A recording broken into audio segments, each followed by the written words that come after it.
3, 2, 1, what's up mga ka-amazing? Nandito naman ako sa mini vlog now. Nabubuhat ako ng table upang ilipat sa kabila. Mga ka-amazing. Okay lang. Mabigat pero okay lang. That's good na mga ka-amazing na.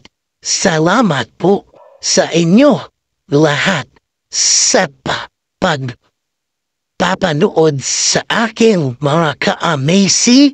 Thank you to Alan. Yan po, start to follow ako. Paalo akong mahal. Tatabi niyan ka-amazing.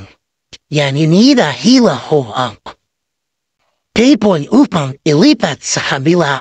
Para ibigay sa kabila, ka-amazing talaga, yeah, hila o pahunta sa kabila upang maganda pagbubuhat ko, mga ka-amazing. Thank you Lord sa inyong support sa akin, ka-amazing talaga. Malapit na matapos ito. Thank you, Lord.